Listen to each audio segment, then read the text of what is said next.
Gente, boa tarde a vocês. Estamos aí no nosso encontro a pedido para estudarmos, estudarmos sobre Daniel e Apocalipse. Num primeiro momento a gente pensou em fazer capítulo por capítulo tal, mas aí foi feito um pedido para a gente centralizar nas questões proféticas, nos capítulos proféticos. Logicamente que Apocalipse vai ser todo ele, mas Daniel, ele se dedica duplamente ali na parte histórica. Em alguns capítulos do livro dele ele vai tratar da parte histórica e apresentar em alguns capítulos visões proféticas para o tempo do fim. Antes de a gente começar, vamos fazer uma oração. Senhor eterno Deus, nós agradecemos ao Senhor por esta tarde que está nos concedendo no Teu santo dia. Pai, purifica e santifica-nos em propósito e ações nesta tarde, para que Teus santos anjos celestiais continuem ao nosso redor. Perdoa os nossos pecados. Que o Teu nome seja honrado e glorificado. E pedimos o batismo do Teu Santo Espírito, abrindo a nossa mente e nosso coração à Tua palavra e nos guiando em toda a verdade. É o que lhe rogamos em nome do nosso Senhor e Salvador, Jesus Cristo. Amém. Amém. Gente, primeiro que é um privilégio nosso termos uma classe dessa. Você já parou para pensar que até o século XIX isso não era possível? E eu vou explicar logo na introdução do livro.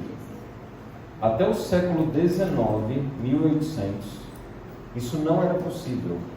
Até tinha teólogos, tinha até professores de matemática, como Isaac Newton, que se arriscavam, mas o livro ainda estava selado.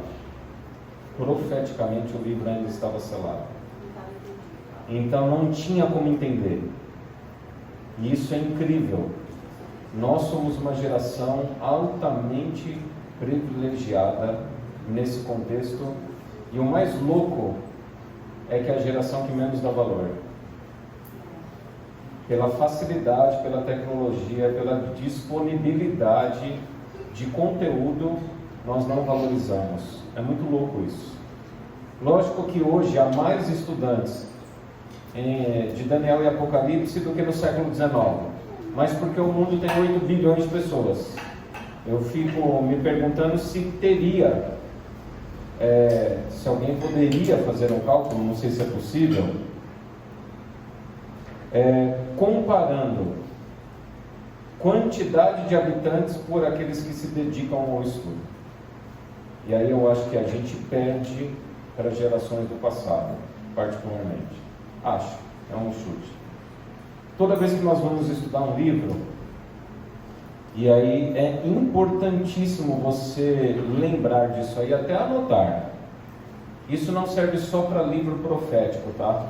Isso serve para qualquer livro da Bíblia. Toda vez que eu vou estudar qualquer livro da Bíblia, eu preciso responder pelo menos 4 perguntas iniciais. Se você não responder isso, você corre o risco de interpretar errado a palavra.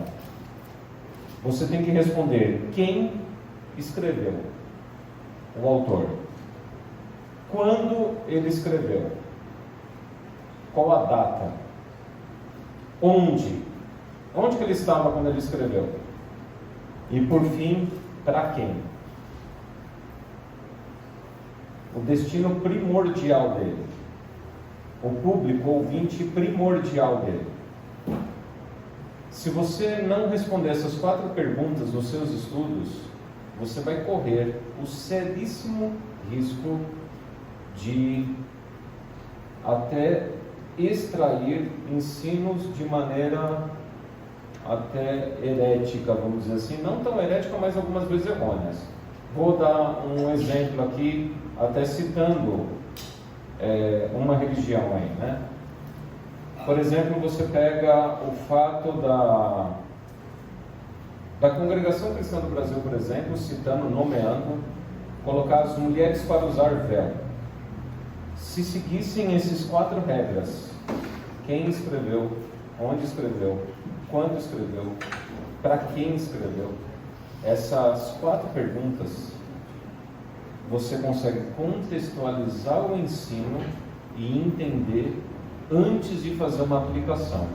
Porque depois que você responde essas perguntas, quem, quando, onde, para quem? Quem, quando, onde, para quem?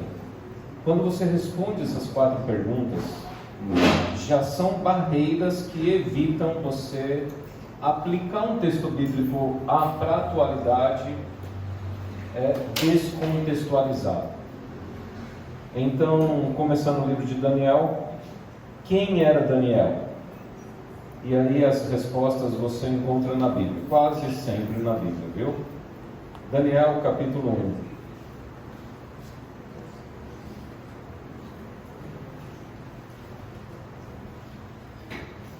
Daniel capítulo 1, versos 3 e 4.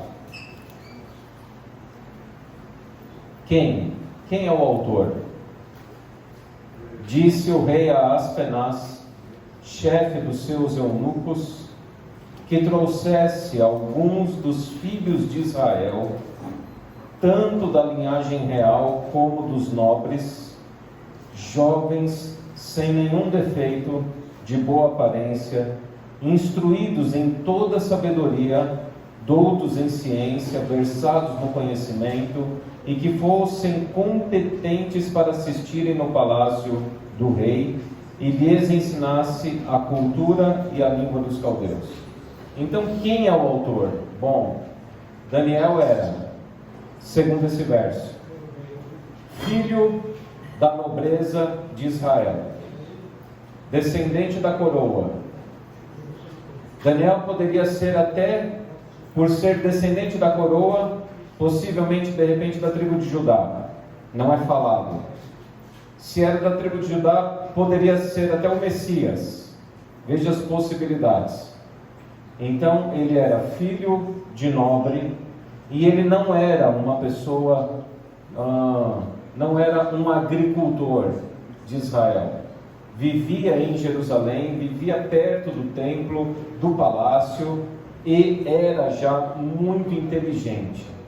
Era jovem, a palavra aí era um adolescente, um juvenil. A gente coloca ali entre 13 e 15 anos de idade, quando ele foi levado cativo para a Babilônia. Então, filho de nobre, muito inteligente, apto aí a aprender e a ensinar. Era uma pessoa, portanto, de classe alta, assim como o profeta Isaías, é outro que a gente pode citar. Isaías também era da classe alta, nobre, era profeta, mas era da linhagem real. Veja que daí algumas pessoas jogam até um pouco de preconceito com relação a pessoas ricas, né? Os ricos também recebem o Evangelho, participam da pregação do Evangelho e foram usados até como profetas. Isaías e Daniel é um desses que a gente pode citar. Deus não faz acepção de pessoas, nós não devemos fazer acepção de pessoas. Quando foi escrito o livro? Quando se dá a história desse livro? Daniel capítulo 1, verso 1.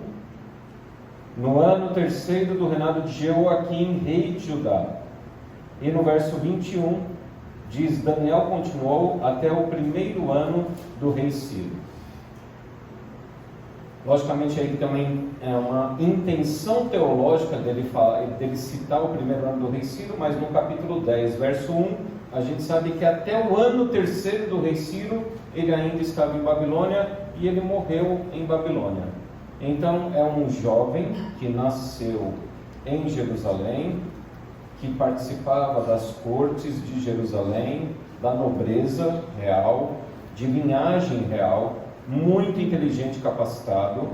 Ele é levado cativo, os pais morrem na invasão, com certeza absoluta, porque tudo Nabucodonosor destruiu Jerusalém, o templo, e matou os nobres. Os pais de Daniel morreram nessa invasão, e ele então, entre 13 e 15 anos, é levado para a Babilônia, e lá ele permanece até o final da vida dele. E o final da vida dele se aproximou ali até o 3º ano do rei Ciro. Em questões de datas aí, capítulo 1, verso 1 e 21, e capítulo 10, verso 1, tá? Onde fala que é no 3º ano do rei Ciro. Então, em questões de data, você localiza do ano 605, 604 antes de Cristo até 533 antes de Cristo. 605, 604 até 533 antes de Cristo. Onde acontece a história? Bom, aí você já viu pelos versos que lemos que é na Babilônia. É importante você, quando vai estudar um livro, você saber a geografia dele. Vai na internet hoje, usa a tecnologia e coloca lá mapa da Babilônia, tempo bíblico, para você dar uma olhadinha. Não é tão fundamental, mas é importante você ver a geografia. Você vai descobrir que é atual Irã, melhor dizendo, Iraque. Atual Iraque, Golfo Pérsico ali, é onde ficava o Império Neobabilônico. Você vai saber, pesquisando, que uma viagem de Jerusalém até o Golfo Pérsico, naquela época, levava em torno de 3 meses. Porque eles tinham que fazer a volta pelo deserto. Então levava 3 meses de jornada. Nesses 3 meses aproximadamente de jornada, foi quando Daniel, Ananias, Misael e Azarias, eles fizeram um pacto com Deus. Aconteça o que acontecer conosco lá, nós nunca desonraremos a Deus. Essa jornada que eles tomaram uma decisão de serem fiéis a Deus, custasse o que custasse, nem que morressem. Uma outra condição de Daniel é que ele era eunuco. Isso era terrível. Imagina você, um judeu, que tinha esperança no nascimento do Messias, você da linhagem real, sabendo que o trono, o cetro, viria da tribo de Judá, pela profecia, e você então é emasculado, você é castrado. Todas as suas esperanças no Messias foram arruinadas, para você ver a determinação e a fidelidade dele, a entrega dele em viver uma vida sendo castrado. Por isso que não aparece no livro nenhuma menção, e não haveria, da esposa, porque ele não teve, e nem filhos. Ele não teve descendentes, não teve esposa, porque ele era eunuco. Da onde que a gente tira isso aí? A gente tira no verso 10 do capítulo 1, disse o chefe dos eunucos a Daniel. Então, se Daniel estava sendo orientado, governado pelo chefe dos eunucos, nós subentendemos que ele, não somente ele, Sadraque, Mesaque e Abednego, que mudaram o nome, né? Ananias, Misael e Azarias, foram emasculados. É duro isso, viu? Mas era uma realidade da época. Para trabalhar dentro e próximo ao rei e não ter nenhum descendente, nenhum ato de traição com a esposa do rei, o rei mandava emascular, castrar os funcionários mais próximos ali do palácio. Isso não só Nabucodonosor fazia, mas outros reis também. Então Daniel, ele era uma pessoa castrada. Duro isso, viu? E aí então nós respondemos quem ele era, quando ele escreveu, século VII, né? Antes de Cristo até o século VI, onde na Babilônia. Agora, para quem? Isso que é o bonito do livro. Para quem que Daniel escreveu o livro? Isso é muito bonito do livro. Daniel capítulo 2, verso 28.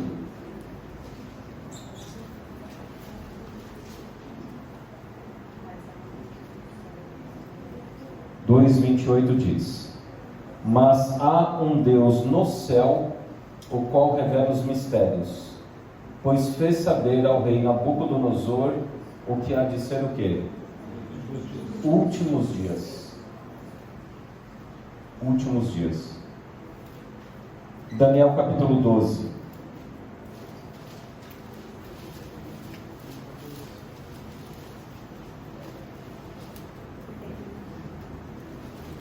Verso 4. Tu, porém, Daniel, encerra as palavras e sela o livro até quando? Até o tempo do fim. Muitos o esquadrinharão e o saber se multiplicará. Quem é o público, então? O público destino, o ouvinte que o Espírito Santo está escrevendo. Eu e você. Nossa geração. Para não ter dúvida, eu coloquei aqui, dos versos 9 a 12 também, destaquei. Ele respondeu: vai, Daniel, porque estas palavras estão encerradas e seladas até o tempo do fim. Porque ele fala assim: eu não estou entendendo, eu não consigo entender as profecias que eu escrevi. O que eu estou relatando aqui, eu não estou conseguindo entender. E aí ele fala: vai, Daniel, porque estas palavras estão encerradas e seladas até o tempo do fim.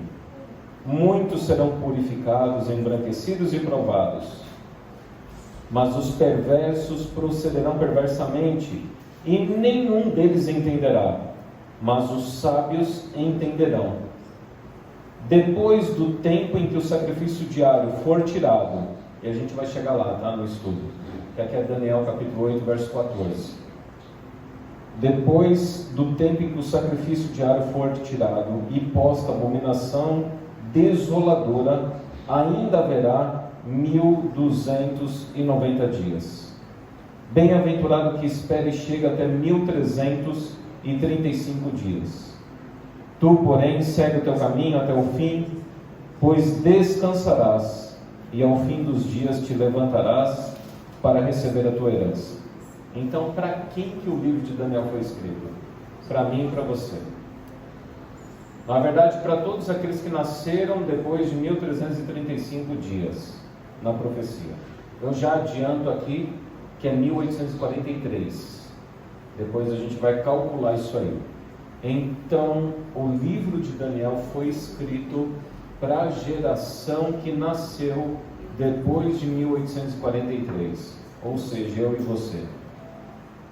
O livro começou a ser multiplicado, o conhecimento dele, em torno de 1818, e aí o saber começou a se multiplicar e explodiu no meados do século XIX, 1830, 1840, explodiu o conhecimento do livro de Daniel nas 3 maiores religiões monoteístas do mundo.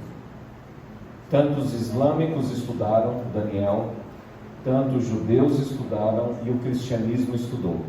Todos estudaram no século XIX, miraculosamente, pelo poder do Espírito Santo. Os islâmicos se fecharam, assim como os judeus, porque Daniel escancara a pessoa de Jesus Cristo. Então eles não aceitaram, teve essa barreira cultural dos islâmicos aceitarem Jesus como Filho do Homem, como Deus, os judeus aceitarem Jesus como Messias, e sobrou então os cristãos.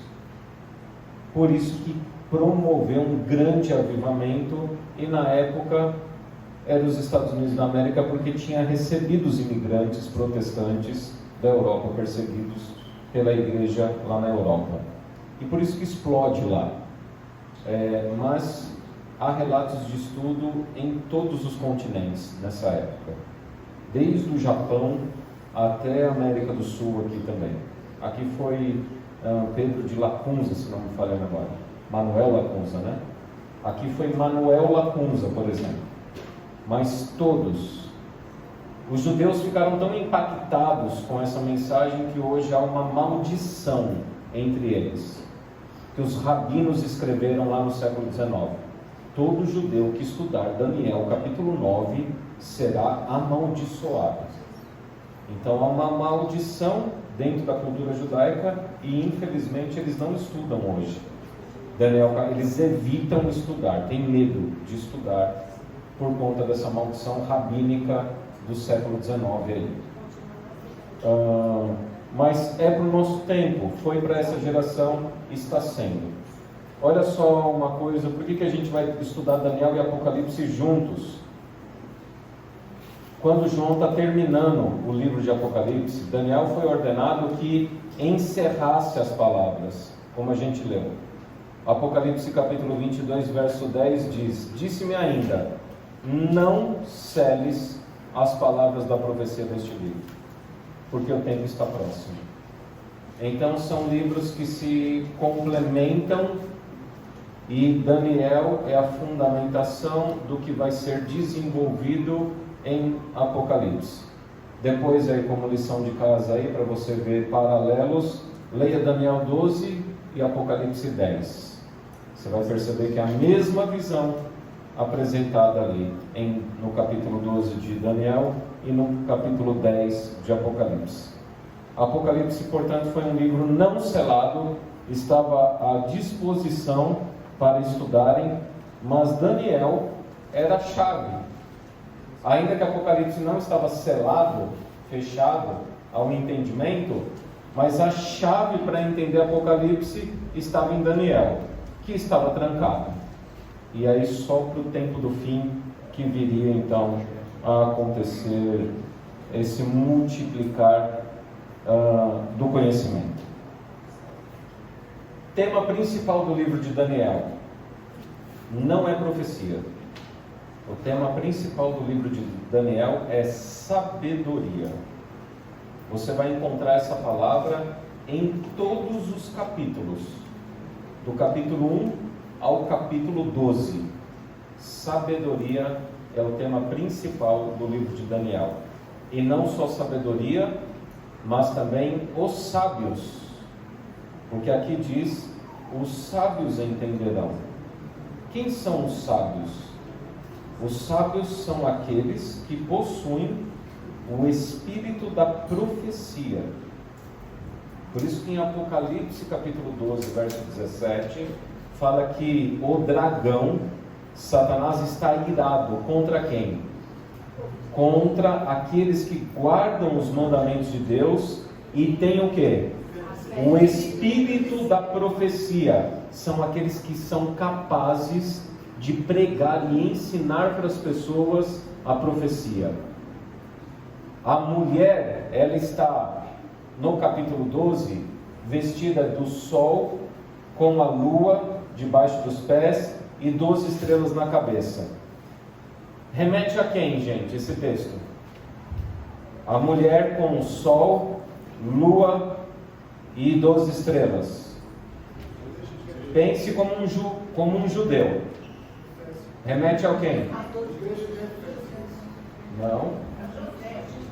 A José. Qual foi o segundo sonho de José? O sol, a lua e 11 estrelas que se dobravam perante ele. Se você estudar com atenção o livro de Gênesis, você vai perceber que uma característica de Abraão, Isaac e Jacó é que todos tinham um espírito de profecia neles.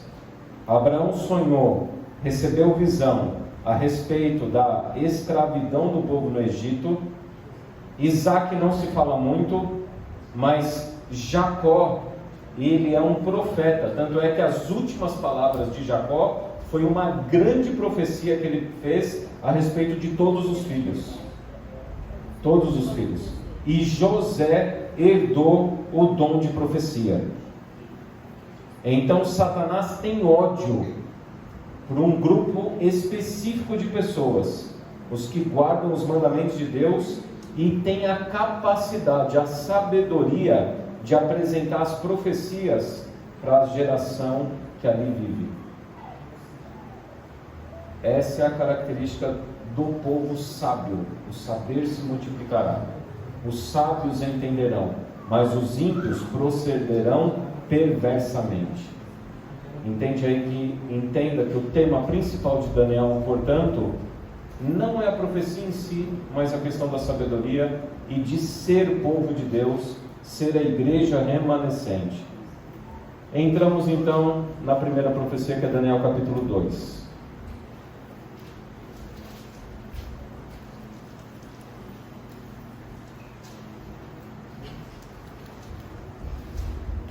Antes de entrarmos em Daniel capítulo 2,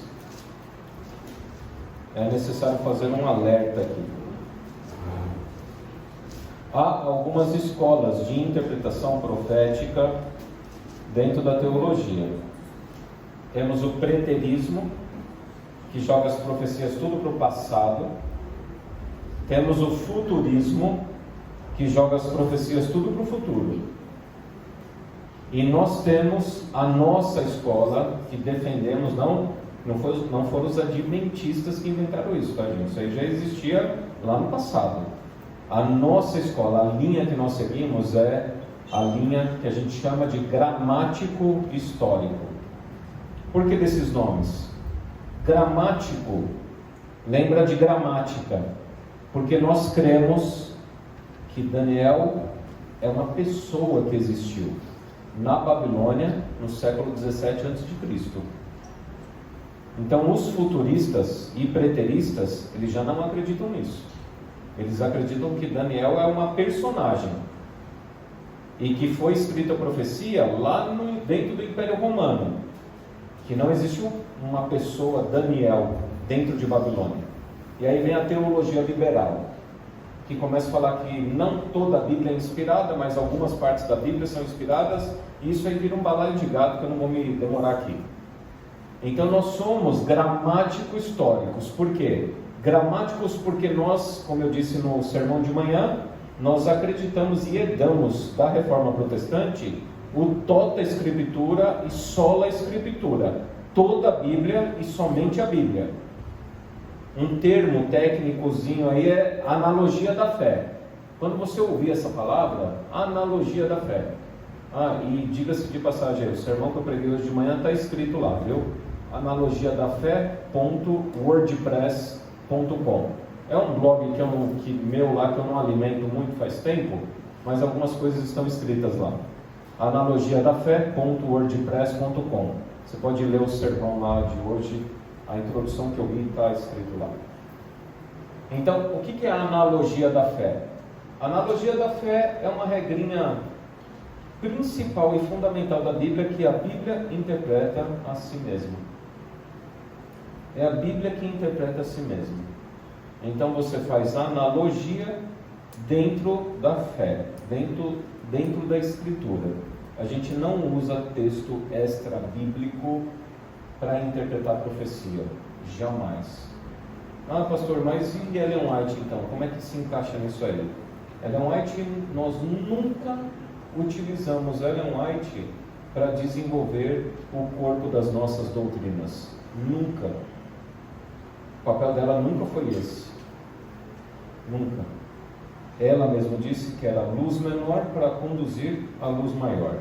Então, ela tinha um papel sim de confirmação. Fazendo a digressão aqui, né? Os fundadores da Igreja Adventista, eles estudavam a Bíblia,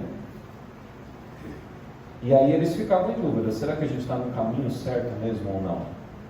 E aí então, quando Deus enviava visões para ela, mostrando não só os textos que eles estudavam, mas outros textos para afirmar, não acrescentar, mas afirmar e dar segurança àquilo que eles já tinham estudado. Então, há uma falácia aí fora, dizendo que a Igreja Adventista do Sétimo Dia desenvolveu a fundação dela e o conjunto de doutrinas dela no espírito de profecia, em Ellen White. O espírito de profecia, ele nunca vem acrescentar. O espírito de profecia, ele vem revelar aquilo que estava já escrito, oculto, porque as pessoas não enxergavam. Então, o papel dela sempre foi iluminar aquilo que já estava revelado, mas as pessoas não enxergavam, por conta de uma baderna que existia lá no século XIX, né? Evolucionismo, mesmerismo, espiritismo e todo naturalismo, materialismo, positivismo e tudo aquilo lá que explodiu com a Revolução Francesa, cegou as pessoas de entender. Tudo isso eu estou explicando, gente, para vocês entenderem que nós temos uma linha de raciocínio muito bem clara e muito bem definida. Somos gramático-históricos. Cremos que a Bíblia é inspirada e toda ela, de Gênesis a Apocalipse. E precisamos toda a Bíblia para compreendê-la. Porque nós comparamos textos bíblicos com textos bíblicos, para daí extrair a interpretação. Isso chama analogia da fé, gramática. Histórico, por quê? Histórico, lembra aí da palavra o quê? História. Que a profecia, você não pode jogar ela para o passado, e a profecia você não pode ficar jogando ela para o futuro, para interpretá-la. Já vou dar um exemplo, que um monte de gente me critica quando eu dou esse exemplo aí, mas vou dar o exemplo claro. A profecia se desenvolve dentro da história.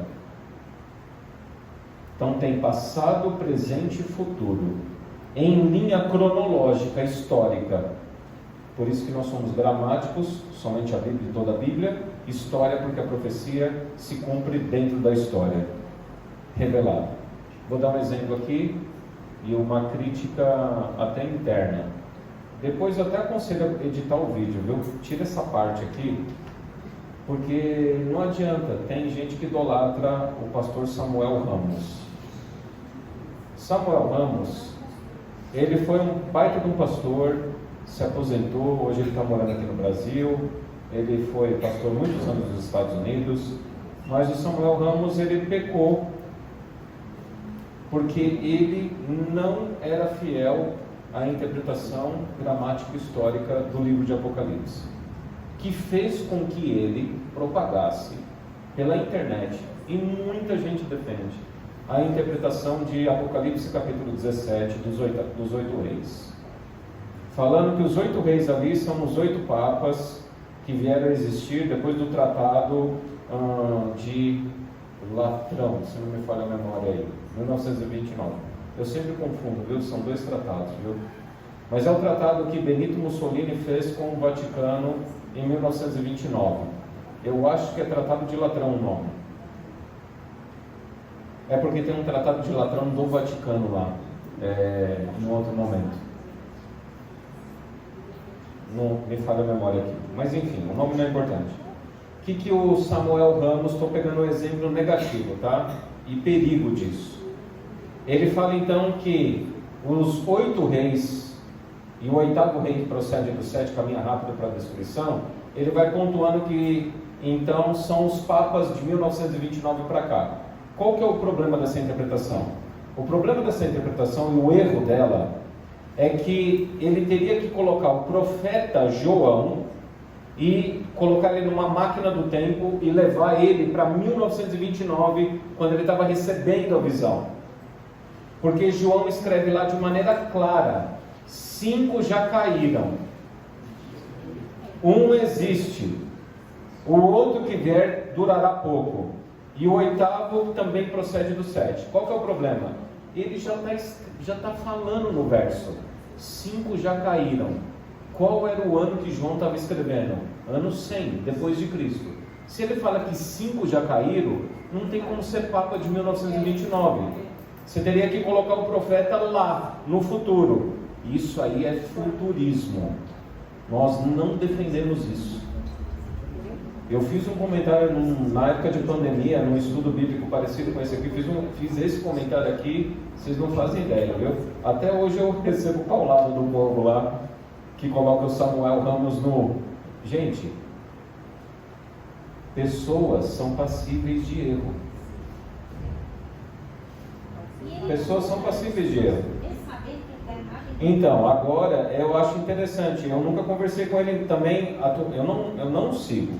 Então eu não sei o que ele está ensinando. A questão é que o Bento XVI morreu. E veio o Francisco. E já caiu por terra essa interpretação dele. E agora, como é que ele faz? Está vendo aí?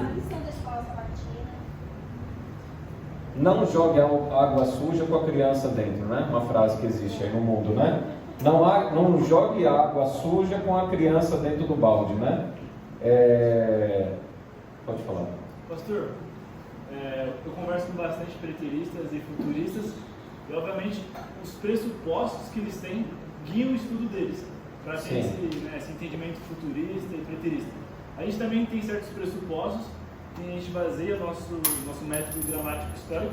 A gente tem como o senhor falar mais sobre esses pressupostos, se está na Bíblia, como que os primeiros estudiosos eles chegaram à conclusão que o método mais correto seria esse gramático histórico. Quais são os pressupostos e onde eles basearam esses pressupostos? Ok. Detalhar, né? Só se o senhor quiser. Porque, querendo ou não, vai basear toda a nossa análise profética de Daniel Apocalipse. Então, acho eu vou fazer o seguinte, tá? Gramático histórico, vamos lá. Primeiro ponto. A gente pode ir até pelo... Tem várias maneiras de analisar isso aí, mas a gente pode ir até pelo que eles defendem. Quem são as pessoas que não defendem o gramático histórico? Você vai encontrar, por exemplo, a teologia da dispensação, que já se provou e vem se provando que é falha. E vem se provando cada vez mais. Vou citar um exemplo, e aí eu acho que com esses pequenos exemplos a gente vai desmontando a argumentação deles. A teologia da dispensação, que aí você vai ter os dispensacionalistas futuristas e preteristas. Tá? A teologia da dispensação fala que a Bíblia ela apresenta profecias que são direcionadas a certas dispensações. Aí, por exemplo, eles argumentam que a dispensação mosaica tinha que guardar a lei. E nós que vivemos sob a dispensação da graça, não precisamos guardar a lei. Veja, esse já é um argumento falho. Se é um argumento falho, como é que eu sigo agora então a fundamentação deles que se enquadram no futurismo e no preterismo? Eles pegam, por exemplo, Daniel capítulo 9 e fala lá das 70 semanas. E fala, 70 semanas estão determinadas sobre o teu povo, sobre a tua santa cidade, para espiar a iniquidade, selar a visão, a profecia, tal. E aí eles falam assim, 7 semanas, 69 semanas. E a última semana, a 70ª semana, aí eles dividem, para encaixar dentro da filosofia deles, preterista e futurista, eles pegam a última semana de Daniel e joga lá para o futuro, onde depois do arrebatamento da igreja, que será um arrebatamento ali secreto, as pessoas serão arrebatadas, a dispensação da graça termina e passa a validar, voltar a existir a dispensação judaica. Agora, qual que é a raiz, de onde que surgiram essas escolas? Se você der um Google aí e vários vídeos no YouTube vão explicar em mais detalhes do que eu estou explicando aqui para você, você vai descobrir um ponto em comum, que tanto o futurismo quanto o preterismo, eles vieram do movimento da Contra-Reforma Protestante, que foi encabeçada principalmente por escolásticos que tinham ligação com jesuítas, que por fim, qual era o objetivo final deles? O objetivo final deles, na minha interpretação, é que eles queriam esconder quem é o anticristo. Porque se eu escondo quem é o anticristo, eu protejo a maior instituição cristã da Europa. E os bons entendedores entenderão aí, né? Para fim de eu proteger essa maior instituição cristã na Europa, eu então começo a jogar a cabeça das pessoas lá para o passado. Quem é o anticristo então? Nero, que perseguiu cristãos, que está com fogo em Roma, tal. Ou no futuro, é um anticristo que virá lá no futuro para enganar as pessoas, que vai colocar as pessoas em 7 anos de tribulação, a última semana de Daniel, porque a igreja será arrebatada. Percebe? Então, no fundo, a argumentação teológica, ela tem a sua fonte para esconder o anticristo. É assim que eu interpreto. Não tem como. Quando você pega todos os profetas do Antigo Testamento, quando você pega todos os escritores do Antigo e Novo Testamento, você vai ver que todas as aplicações de profecias que eles faziam, eram aplicações dentro da história, onde tinha aquele ponto onde a profecia se aplicava e ela se desenvolvia e se desenrolava ao longo da própria história ali. Então, qual que é a fundação? A fundamentação nossa. A fundamentação nossa, gente, é sempre a regrinha de toda a Bíblia e somente a Bíblia. Não tem como escapar disso.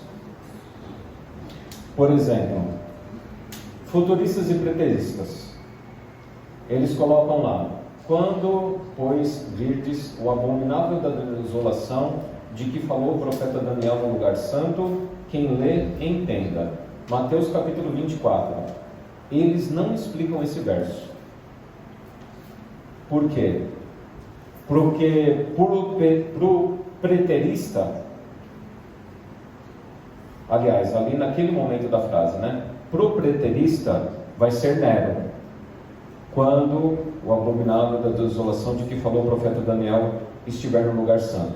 Eles colocam Nero. Muitos também colocam Antíoco Epifânio, o rei lá, Medo-Persa. Medo-Persa, né? Certo, Persa.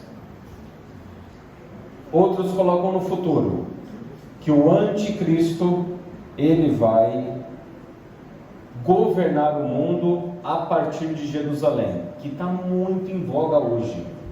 Nossa, muitos vídeos no YouTube. Então, aí vem da teologia o quê? Reconstrucionista, por causa de dispensação. Porque a igreja vai ser arrebatada, eu pego e coloco então a dispensação judaica novamente, com chance para aceitar o Messias e ainda passível de ser enganado pelo anticristo. Você percebe a pergunta que você me fez? Confesso a você que eu não sou especialista nem em preterismo e nem em futurista. Tudo isso que eu estou falando a vocês são coisas que eu ouço eles pregarem, que eu acompanho e que eu vejo que é uma baita de uma salada. No fundo, eles acabam fazendo uma salada para conseguir sustentar as argumentações dele. Por exemplo, quando pessoas que defendem Antíoco Epifânio, que não são poucas, são muitas pessoas no mundo evangélico aí. É o Antíoco Epifânio, lá de Daniel capítulo 9, das 70 semanas. Tá. Se é Antíoco Epifânio, a pergunta é: por que Jesus joga para o futuro então? A frase: quando, pois, virdes o abominável da desolação de que falou o profeta Daniel.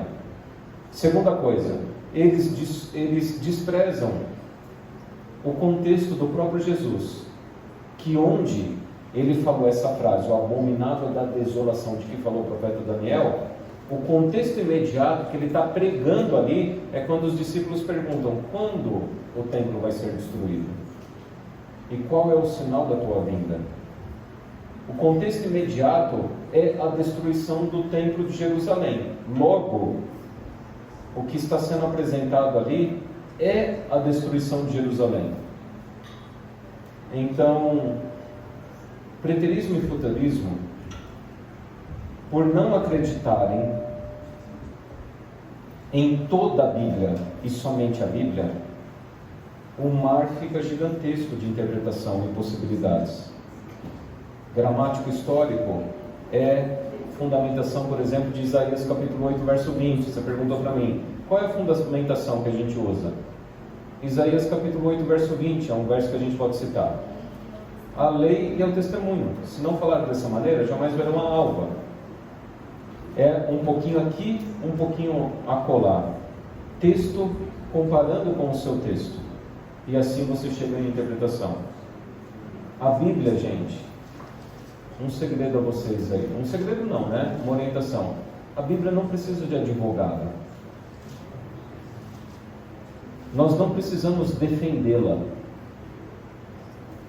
Você não precisa ficar, Ellen White diz, né? Uma orientação para aqueles que pregam, os mensageiros. Você não pode perder a paciência. Você tem que se manter equilibrado. Você não precisa entrar em discussões, porque ela não precisa de advogado. A verdade, ela é a verdade absoluta por toda a eternidade, porque vem do eterno, que é absoluto. E Ele é a verdade.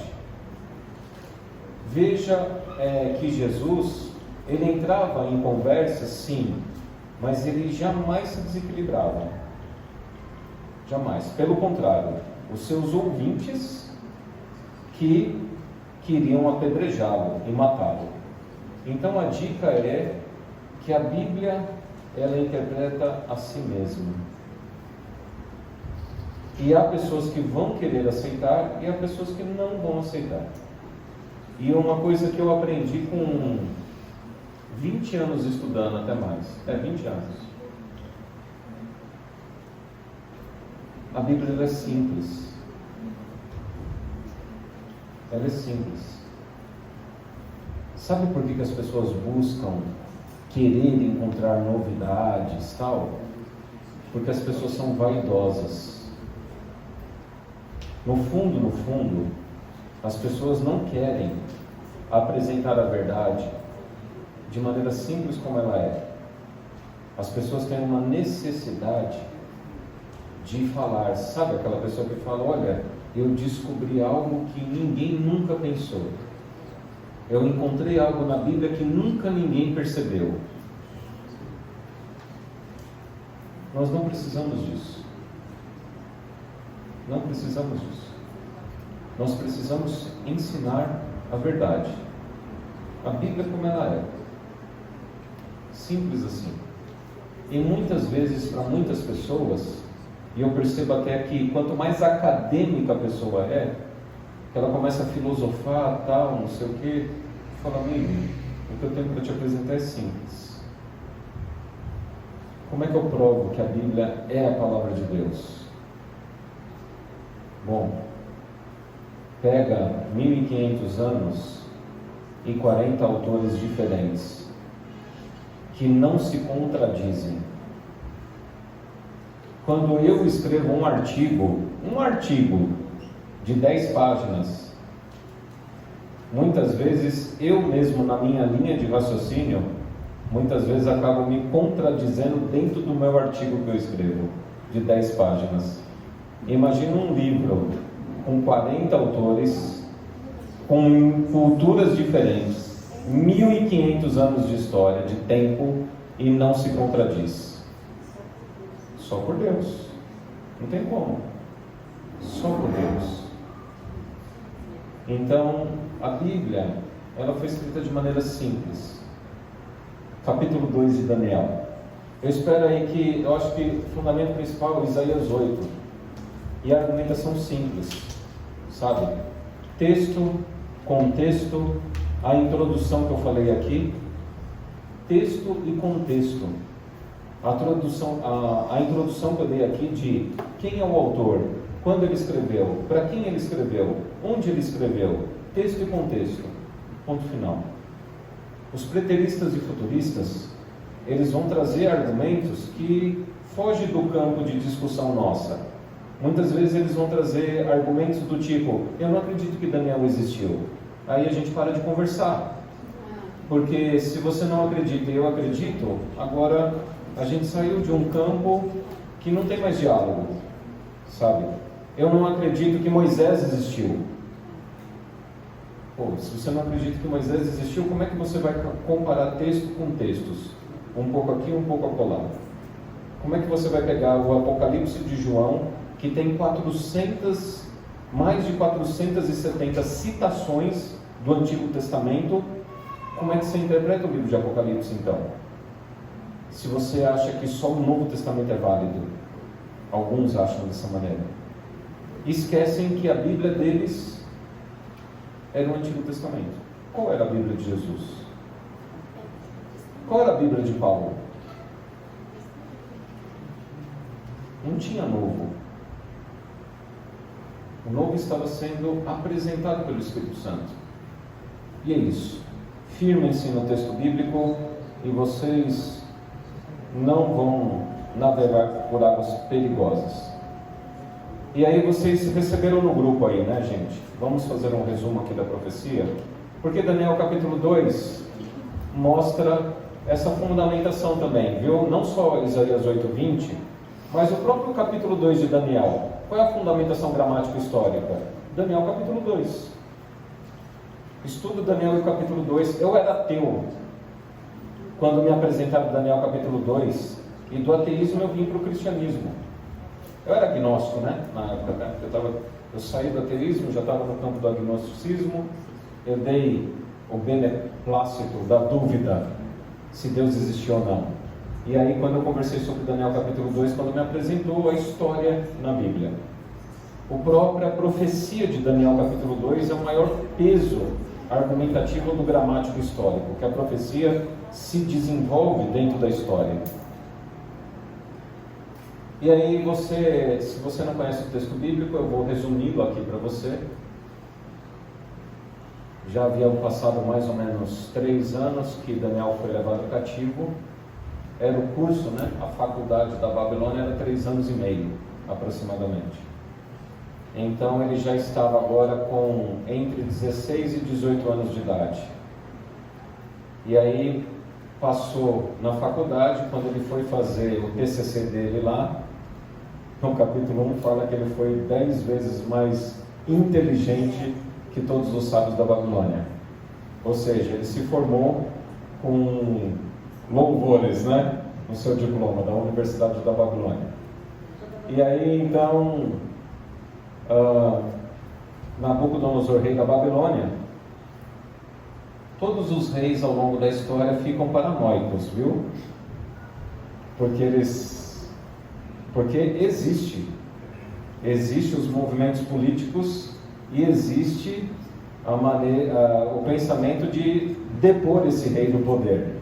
E Nabucodonosor, então, ele tinha chegado no auge, no clímax do seu império, e ele foi dormir se perguntando se seria eterno o império dele.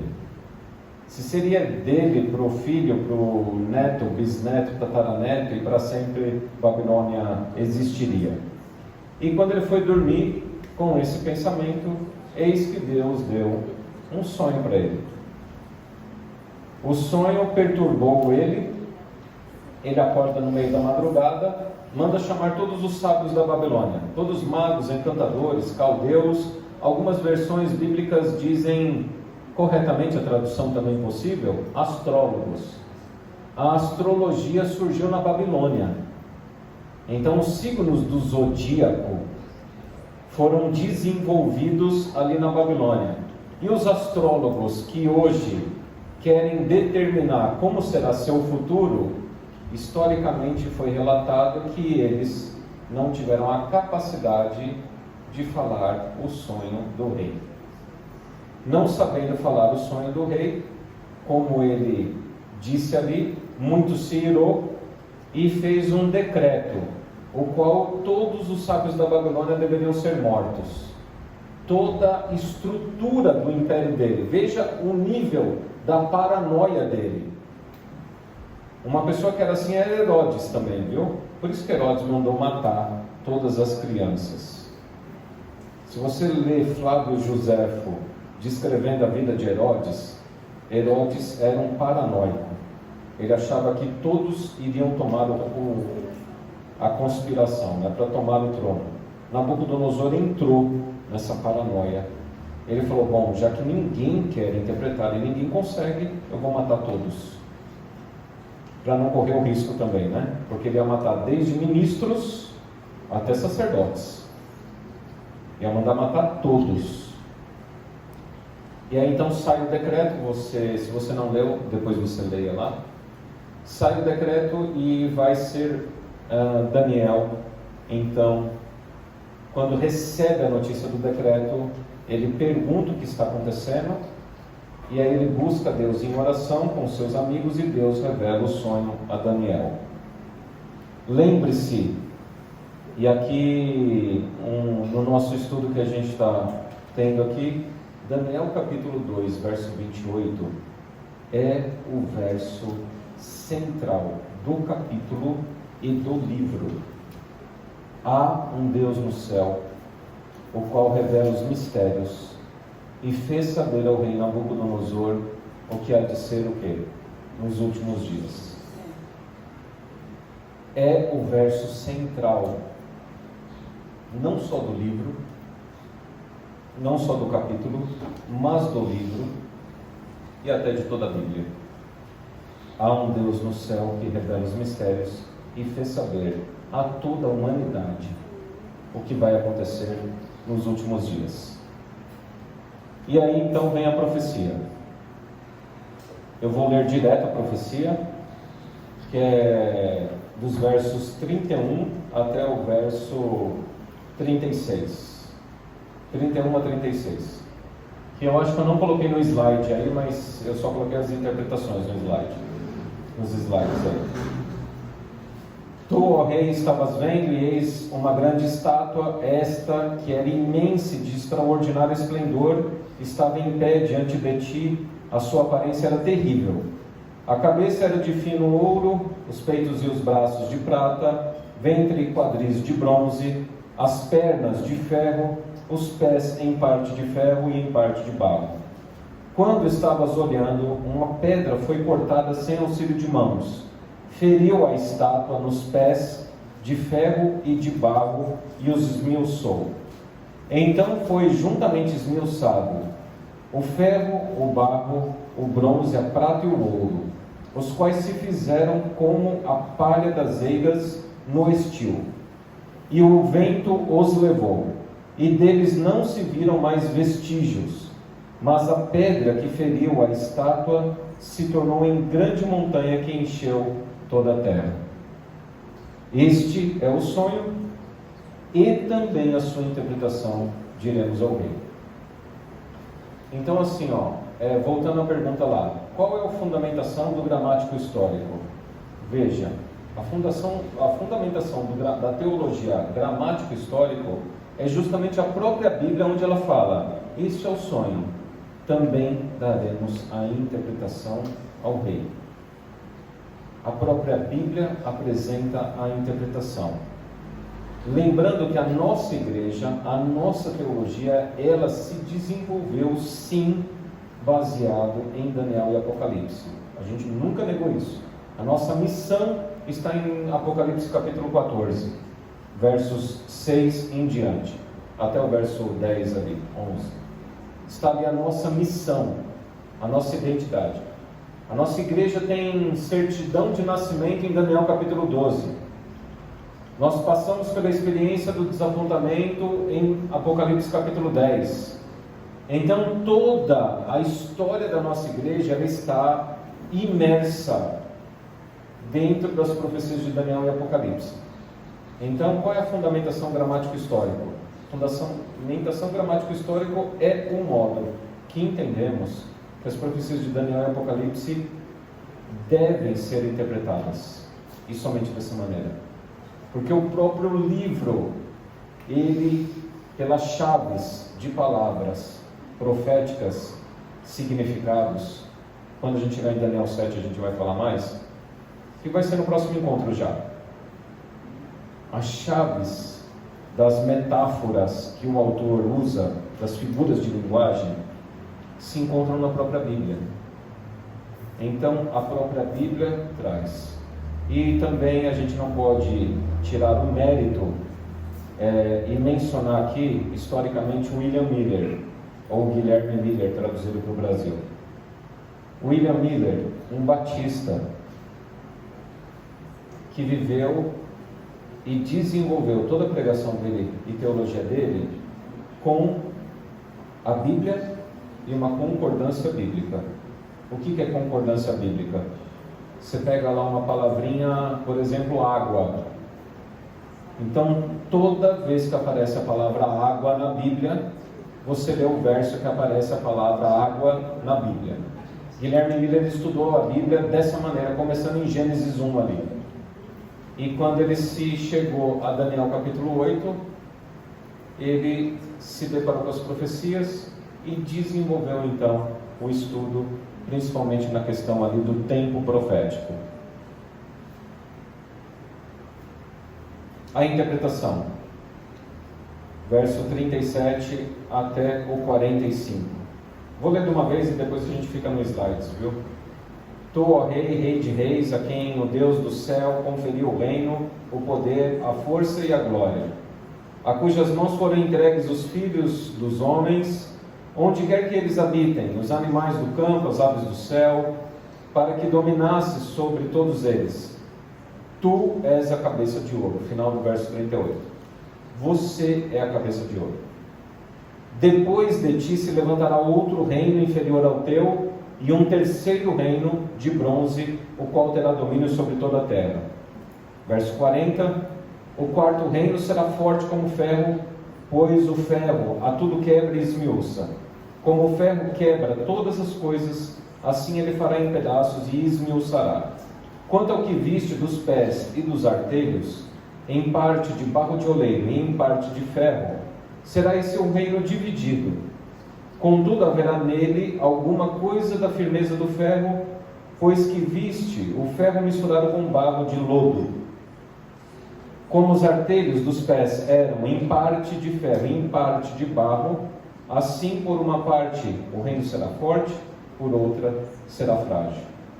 Quanto ao que viste do ferro misturado com barro de lodo, misturar-se-ão mediante casamento, mas não se ligarão um ao outro, assim como o ferro não se mistura com o barro.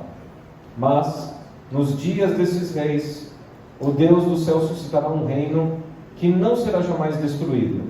Este reino não passará a outro povo, ele esmiuçará e consumirá todos estes reinos, mas ele mesmo subsistirá para sempre.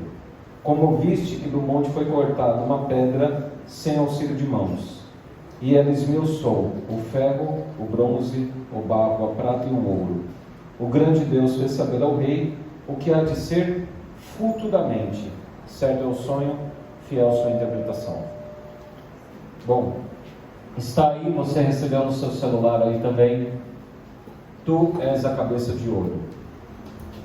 O Império Babilônico, ele foi de 606 a 538 a.C., o tempo que Daniel estava vivendo, o tempo que se principia, que é entregue a profecia.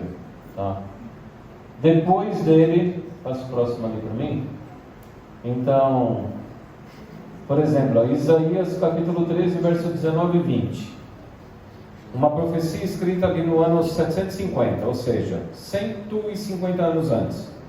Isaías recebeu a visão do Senhor dizendo que Babilônia jamais seria habitada. Olha só uma coisa interessante para a gente pegar a verdade presente. Em 1991, houve a Guerra do Kuwait. 1990. A Guerra do Kuwait, onde Saddam Hussein invade o Kuwait, é justamente a região do Império Babilônico. Se você der um Google aí e pesquisar depois, você vai ver que Saddam Hussein, qual era o motivo dele invadir o Kuwait? Se você pesquisar, você vai ver que ele, nas entrevistas que ele dava, nos discursos, é que ele era um descendente de Nimrod, que Nimrod era descendente, que Nabucodonosor era descendente por sua vez de Nimrod, e que ele, por ser descendente de Nimrod e Nabucodonosor, ele iria reconstruir a Babilônia. E ele ordenou a reconstrução de palácios e de locais arqueológicos para a reconstrução da Babilônia. Deus avisou que Babilônia seria totalmente destruída e que jamais seria habitada. Ah, mas não tem lá no Iraque hoje pessoas vivendo? Tem. Mas aonde a capital da Babilônia que já é achada arqueologicamente, está lá, é inabitável, é um deserto. Então, as profecias se cumprem porque Deus é o Eterno e a palavra dele é eterna, assim como ele é eterno. Próximo ali. Manda, por favor, ali. Então, depois de ti se levantará outro reino, inferior ao teu, e um terceiro, de bronze, o qual terá domínio sobre toda a terra. Perceba aí, um detalhe que a gente pode chamar a atenção para a profecia, é que a questão da inferioridade não se dá na questão territorial, política. Porque o Império Persa, ele foi muito maior do que o Império Babilônico. E o Império Grego, ele foi muito maior do que os dois impérios, Babilônico e Medo-Persa. E o Império Romano foi muito maior, territorialmente falando, do que o Império Grego, Medo-Persa e Babilônico, como a profecia apresenta. Então, a inferioridade, ela se diz na questão do próprio ser humano em si. Nós não estamos num processo evolutivo, mas nós estamos num processo degenerativo. Na questão do quê? Qual é o principal tema de Daniel? Na questão de sabedoria. Na questão de sabedoria, nós estamos em um processo degenerativo. Tá? Há uma vasta quantidade de informação, de tecnologia, de facilidade, mas nós estamos ficando estúpidos cada vez mais. Tá? Então, Ciro venceu e destruiu Babilônia pelo poder de Deus. O Império Medo-Persa foi de 536 a 331 a.C. Você sabe, deixa eu falar uma verdade presente para vocês aqui. Uma coisa que tem me chamado muita atenção. O Trump, ele está falando várias vezes nos discursos dele, a era de ouro da América chegou. A era de ouro da América chegou. Olha, eu vou dizer um negócio a vocês, viu? Quem estuda profecia, isso são sinais para mim muito fortes. Outras frases que ele falou durante o grupo interno dele. A América será a nova Roma. Nós estabeleceremos a nova Roma. A Roma moderna, pós-moderna. Não sei se vocês viram, né? O Elon Musk caiu em desgraça aí, porque ele fez o gesto nazista. Pois é. Foi desvirtuado falando que era nazista. Mas da onde que vem a simbologia nazista? Vem do Império Romano.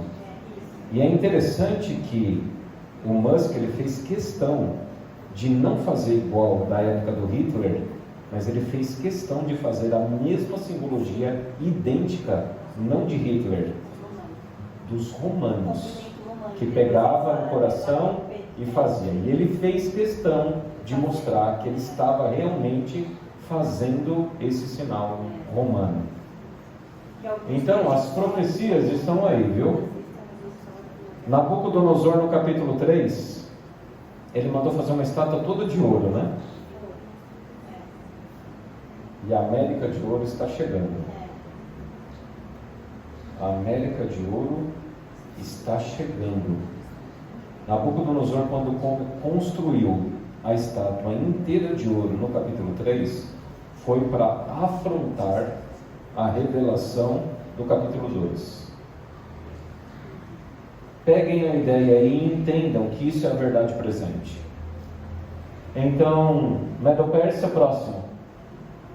Não tem segredo aí na história. Depois vem a Grécia. Você veja que o território é sempre maior.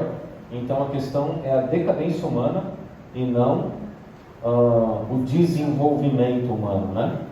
Alexandre o Grande conquistou o mundo em poucos anos, 331 a 168 a.C. E depois vem o quarto reino de ferro. Próximo, por favor. Quarto será como o ferro, tudo que é esmiuça. Pode passar, a gente já viu. Vem Roma.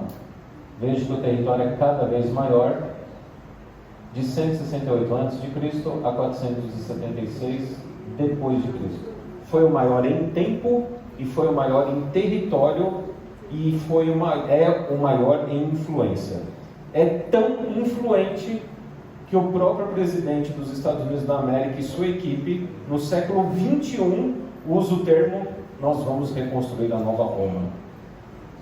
Então veja como é influente, como foi influente.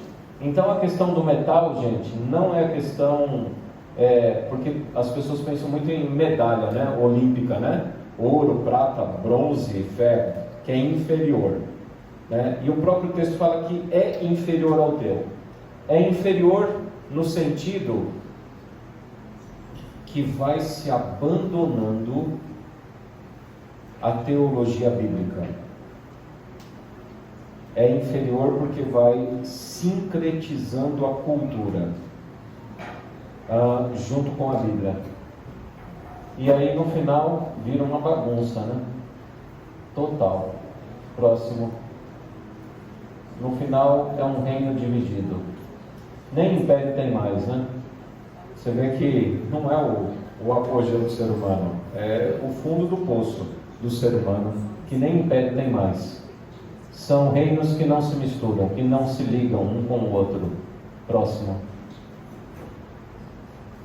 Aí fala de misturação mediante casamento. Eu já vou destacar aí para você ver. Não se ligarão um ao outro. Próximo. Então, depois do Império Romano, a Europa se divide. Você estuda aí com as 10 nações, que é o próximo slide.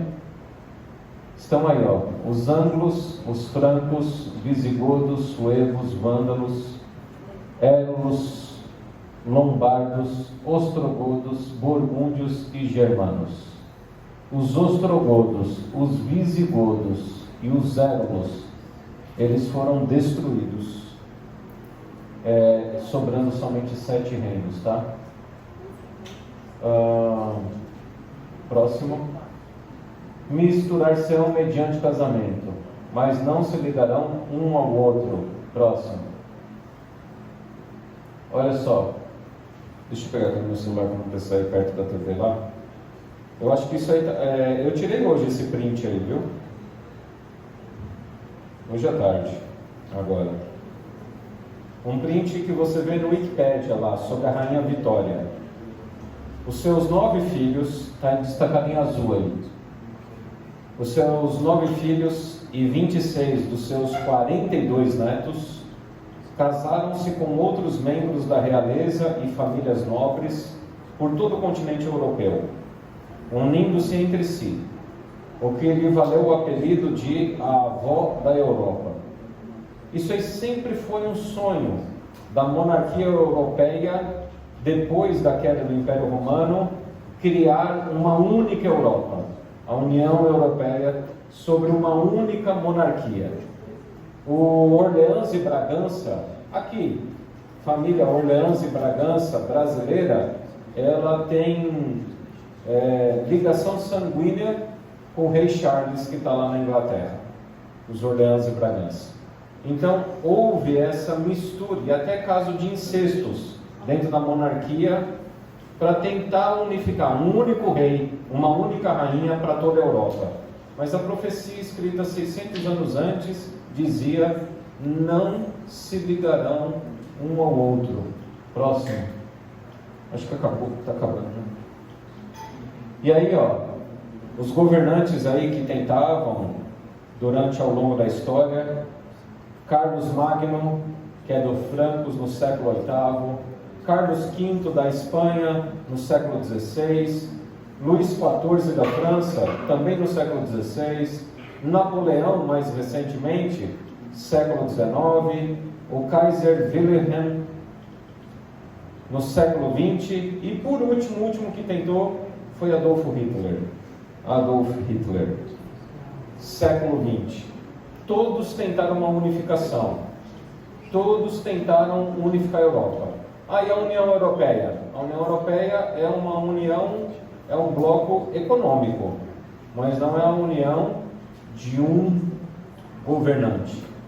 Quando é que caiu por terra ter só um governante, um exército, uma constituição? Foi num plebiscito feito na França e na Holanda no ano de 2001. Isso eu me lembro vivamente, porque eu estava vindo para a igreja. Foi quando eu estava entrando para a igreja adventista, estudando.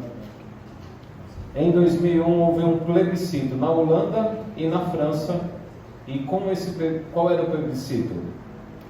Um único exército, uma única constituição, um único bloco, onde teria o presidente europeu, que já existia parlamento, tá? O presidente seria presidente da Europa, que tinha um único exército, uma única constituição, uma única moeda, e aí então os presidentes locais seriam, na verdade, passados a governadores. Então teria o governador de Portugal, governador da França, governador da Holanda. Em 2001 fizeram esse plebiscito aí e a maioria votou contra. As pessoas votaram contra e nunca mais se colocou em pauta isso aí. Então a União Europeia hoje é um bloco econômico, tá? Não tem unidade de governo em si. Todos fracassaram por quê? Próximo. Porque Deus disse, simples assim: não se ligarão um ao outro. Mas a profecia termina aí? Não. A profecia termina dizendo então, próximo: nos dias deste reis, o Deus do céu suscitará um reino que não será jamais destruído. Próximo, por favor. Este reino não passará a outro povo, esmiuçará e consumirá todos estes reinos, mas ele mesmo subsistirá para sempre. Verso 45: como viste que do monte foi cortada a pedra sem auxílio de mãos, e ele esmiuçou o ferro, o bronze, o barro, a prata e o ouro. Pergunta. Nunca ninguém fez essa pergunta nos estudos, mas eu sempre espero essa pergunta chegar, viu? Pastor, como assim a pedra vai esmiuçar o ouro, que é a Babilônia? A pedra é Jesus, né? Vocês sabem, né? Pastor, como é que a volta de Jesus vai esmiuçar o ouro, sendo que o ouro não existe mais? O Império Babilônico não existe mais. Como é que a pedra vai esmiuçar a prata, se o Império Medo-Persa não existe mais? O Império em si não existe, mas a filosofia, a astrologia existe até hoje ou não existe? Império Medo-Persa fundamentou o quê? A adoração dele no quê? Deus Mitras. Olha, as pessoas falam muito de greco-romano, né? Muito nas escolas, na academia, né? Greco-romano, Grécia, tal, os pensadores. Mas, na minha opinião, na questão religiosa, o mais influente foram os persas. Toda adoração a Deus Sol, mitraísmo, zoroastrismo e tudo o que muitas igrejas não fazem nem ideia. Por que faz o sinal da cruz? Por que Adolf Hitler escolheu aquele símbolo, a suástica? De onde veio a suástica? Você vai lá nas reminiscências, tudo do mitraísmo, da adoração a Mitras, ao Deus Sol. Está na bandeira da Argentina, está em Brasília, está na bandeira do Uruguai, está na bandeira do Japão. Então, o mitraísmo é assim o que permeia mais a cultura, principalmente de poder. Adoração a Mitras, a Deus Sol, estátua da liberdade. O Império Romano herdou do mitraísmo. Então por que ele esmiuça os metais? A Samanta estava até me perguntando, né? Pastor, você comentou no sermão lá que tem a bandeira do Brasil, né? O pessoal comentando. Porque no fundo, apesar dos impérios não existirem mais, os seres humanos carregam para as próximas gerações as idolatrias do passado. Elas só adquirem uma nova roupagem, que no Apocalipse vai chamar de a Grande Babilônia. A Grande Babilônia, que será destruída. Então, a cultura, ainda que o império não exista mais, a cultura, ainda que diluída com seus resquícios, ainda existe e permeia muito do discurso teológico que a gente ouve hoje. Muito do discurso teológico. Então, um convite é você se submeter ao reino da rocha, a rocha eterna, a rocha que é pura, a rocha que não se contamina. Barro contamina. Lembra lá na lei? Na lei de Deus diz que quando um animal morto caía numa vasilha de argila, o que tinha que fazer? Jogar e quebrar a argila, porque contamina. Mas a rocha era sempre símbolo de purificação, de pureza. O reino de Deus é eterno, ele é imutável e ele é puro. Não adianta você querer misturar cultura babilônica. Quando eu falo babilônica, entenda aí, né? De toda essa história da estátua. Não queira misturar isso com a teologia. E é mais um argumento fortíssimo para dramático histórico. Somente a Bíblia e toda a Bíblia. A Bíblia explica a si mesma. É a rocha eterna. Eu não preciso pegar aspectos culturais nem da Babilônia, nem dos persas, nem dos gregos, nem dos romanos, porque a Bíblia é soberana, a palavra de Deus é soberana, o reino dele é eterno. Deus faz as coisas simples, mas os homens se metem em muitas complicações. Siga a Bíblia e você estará seguro. Que Deus abençoe e guarde vocês, viu? Nós temos, gente, 10 minutos para perguntas, porque depois eu vou fazer um JA ali na Vila Guilherme. Podem ir lá na Vila Guilherme, eu vou falar sobre tecnologia e tempo do fim, viu?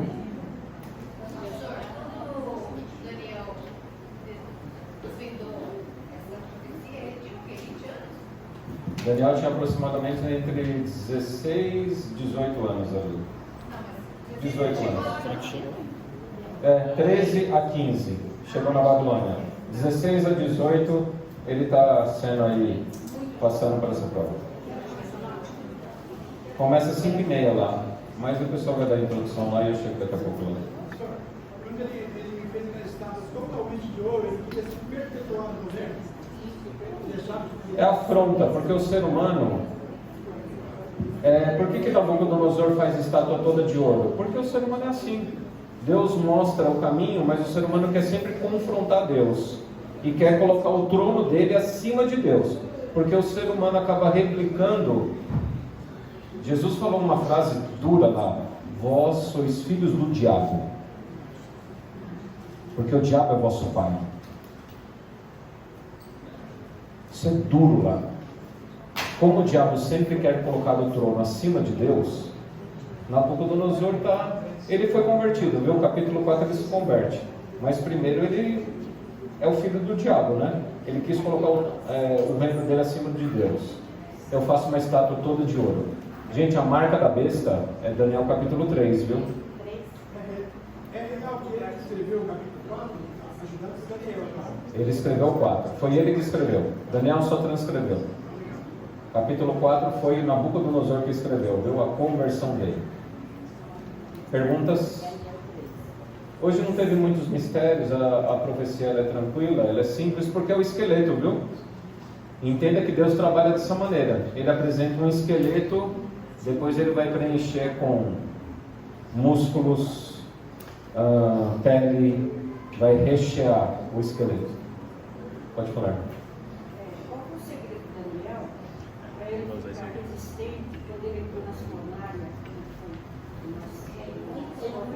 Daniel entrou na cova dos leões, né? O segredo para sustentar ele, para que ele não se queimasse da Deus. A irmã perguntou para mim qual foi o segredo de Daniel enfrentar a morte, né? O perigo de morte ali. Bom, é a mesma coragem que nós temos que ter. Por que o povo do fim vence? Apocalipse, capítulo 12, verso 11. Eles, pois, o venceram por causa do sangue do Cordeiro. Quem que livrou na fornalha? Jesus. Quem que ele tapou a boca dos leões? Jesus. Por causa do sangue do Cordeiro e por causa da palavra do testemunho que deram. E mesmo em face da morte, não amaram a própria vida. Esse é o nível de cristianismo que você precisa ter. Hoje o povo fica envergonhado de falar de Jesus em roda de amigo. Quem fica envergonhado de falar de Jesus na roda de amigo, como é que vai ter coragem de entrar na cova dos leões? Né? Então, a simplicidade é tudo. Eu tenho que seguir a palavra. Hoje, no nosso meio, Sim. tem pessoas que têm essa fé, essa coragem de Deus? Tem. Olha, ontem mesmo eu estava pesquisando, depois vocês pesquisem a história de Daniel Lewis. Daniel Lewis, um missionário americano que foi para a Albânia. Já foi no Provai Verde e tal. A história dele é tremenda. É um americano que se formou em Harvard, em farmacologia, farmácia, recebeu o chamado de Deus para ir para a Albânia, na época que o ditador da Albânia proibiu religião, porque ele era um estado ateu. Ele ficou 4 meses em um local, num poço, com água até o pescoço, 4 meses. Você imagina como é que ficou a pele dele? 4 meses ele ficou. A esposa foi presa, um filho morreu, uma filha sobreviveu, chamada Esther. E a Esther que conta essa história, porque a igreja não tinha conhecimento. Ele se dispôs a ir. Nós temos muitos que morrem todos os dias, até hoje. Eu queria que você comentasse que no verso 8 fala que Daniel resolveu não se contaminar com as iguarias do rei. 1:8, no verso 8. Tá. Deixa eu comentar, se essas iguarias elas eram propriamente comidas que não eram puras, ou também, para além disso, poderiam ser comidas oferecidas a Marduk? As duas coisas. Ali, quando ele resolve firmemente não se contaminar com as finas iguarias no hebraico, lembre-se que uma parte do livro de Daniel é escrito em aramaico, mas esse capítulo 1 é hebraico. No hebraico, a palavra é comida de adoração. Então, quando Daniel resolve firmemente não se contaminar com as finas iguarias do rei, não é só a questão da carne imunda, é também a questão que era um ato de adoração. Ele não iria adorar a Bel, né, que o nome do deus é Marduk ou Bel. Ele não adoraria de maneira alguma. Ali então, por isso que o chefe dos eunucos fica com medo. Não é só uma questão dietética, tá? Porque ele não ia morrer de fome, ele não ia ficar, ele ia comer algumas coisas. A questão não é só dietética. O medo do chefe dos eunucos é que ele estaria desonrando a Marduk. E Nabucodonosor, que era representante de Marduk. Então é as duas coisas aí, tá? são coisas imundas, mas ligados muito mais à adoração. E resolveu Daniel firmemente não adorar a nenhum outro Deus, a não ser o Deus de Israel. Agora, um detalhe que eu chamo a atenção. Você já parou para pensar que nós adoramos a Deus e o princípio da adoração a Deus é a alimentação?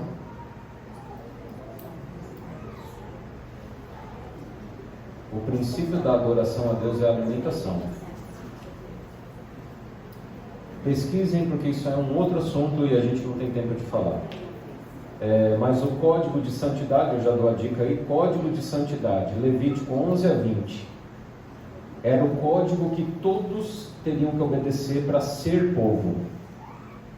E Levítico 11 fala de alimentação. Começa pela alimentação.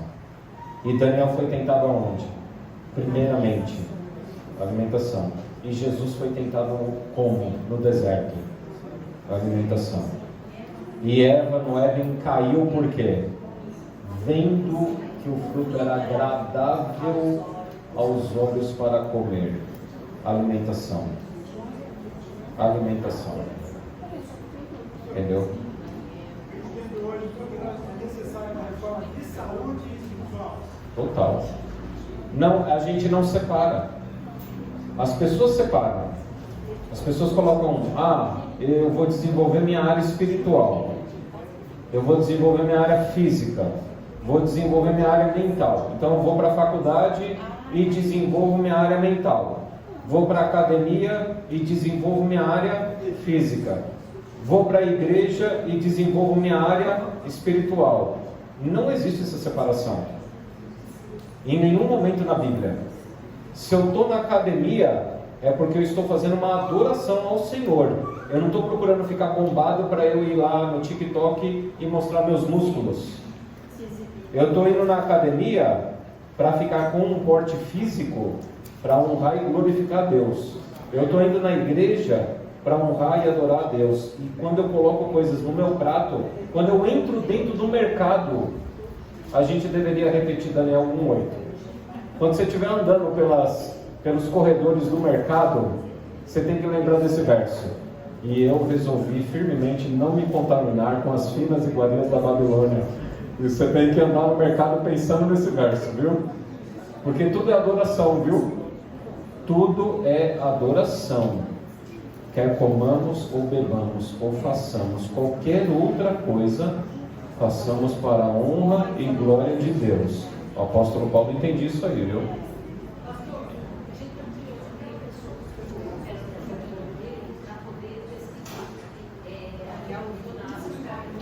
Daniel Lewis, Lewis. Coloca assim, Daniel C.S. Lewis, não tem um C.S. Lewis, o autor famoso? É o mesmo sobrenome. Daniel Lewis, coloca missionário na Albânia. É duro, viu? Morreu. Depois que saiu da água, ele começou a ter problema de saúde sério, imediatamente morreu. O corpo dele não aguentou. Tá? Ele morreu, infelizmente.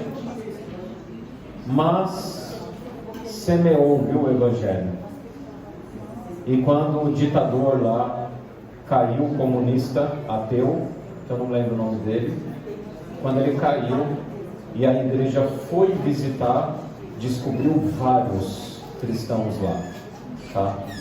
Pelo trabalho dele.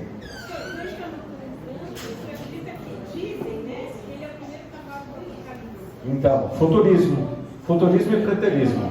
O Trump é o primeiro cavalo do Apocalipse. Isso aí. Futurismo e preterismo. Não. Daniel Mastral. Quem? Mastral, né? Falava lá.